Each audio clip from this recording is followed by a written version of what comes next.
निश्चित रूप से भारत के मित्र और सबसे नज़दीक राष्ट्र बांग्लादेश के अंदर जिसके आज़ादी या उसका निर्माण करने में भी भारत की बहुत बड़ी भूमिका रही है, आज वहाँ पे जिस प्रकार की परिस्थितियाँ बनी हैं वो चिंताजनक है। और जिस प्रकार के तत्व आज वहाँ पर अराजकता बनी है वह हमारे लिए भी सोचने का विषय है। देश का नेतृत्व इस पर विचार कर रहा है। वो लगता है वहाँ जिस प्रकार से हिंदू मंदिरों पे ढहाने की और उस पर उनको तोड़ने की जो प्रक्रिया चली है और हिंदू आस्थाओं पर भी वहाँ पे प्रहार किए जा रहे हैं, तो यह भी हमारे लिए चिंतनीय है और उस पर देश का नेतृत्व करेगा। और धीरे धीरे मैं सब भारत के चारों ओर जो वातावरण बन रहा है, अफ़गानिस्तान की भी सरकार का पलटा हुआ, अभी बांग्लादेश का हुआ, पाकिस्तान और चीन पहले से ही अपने विरोध में हैं, तो यह जो हो रहा है इसके कारण से भारत को और अधिक मजबूती के साथ और मजबूत नेतृत्व को निर्णय लेने का समय आ गया है। निश्चित अपेक्षा करता हूँ सब समय होंगे और वहाँ पे हिंदू मंदिरों और जो हिंदू भारत के हैं उन सब को संरक्षण भारत सरकार देगी।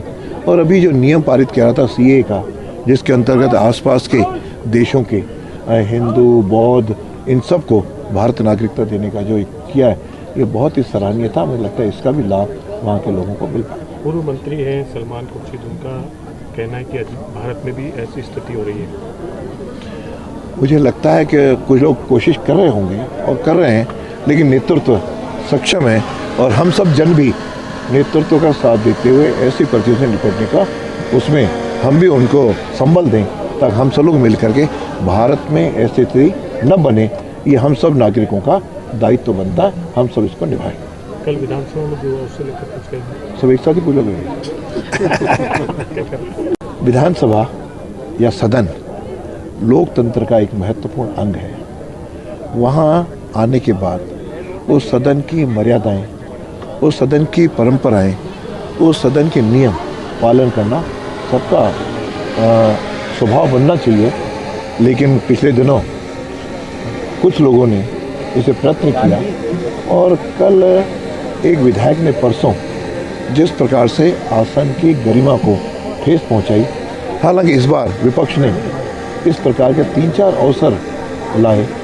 पहले अवसर पे आसन को धृतराष्ट्र कहा गया, दूसरे चरण में हमारे पुराने संसदीय मंत्री पूर्व जिन्होंने आसन को चुनौती दे दी और साथ में उसको ऐसे अश्लील शब्द भी सदन के बीच में आए। तीसरी बार एक सदस्य ने वहाँ पर बाबाओं के नाम से किया, फिर आज माफ़ी मांगी और अभी कल उस सारे परसों इस सदन को जो घृणा किया, उसके बाद सदन ने निर्णय हुआ कि वह एक दिन बाहर चले जाएं, लेकिन हठधर्मिता के कारण वो बाहर नहीं आए। तो मुझे पीड़ा के साथ और बड़े दुख के साथ उस सदस्य को 6 महीने के लिए मुझे निलंबित करना पड़ा। यह हम सब का दायित्व बनता है कि मर्यादाओं का पालन करें और जब तक मैं उस आसन पे हूँ तब तक इन नियमों और मर्यादाओं का पालन करूँगा। इसमें किसी के साथ कोई समझौता नहीं करूँगा।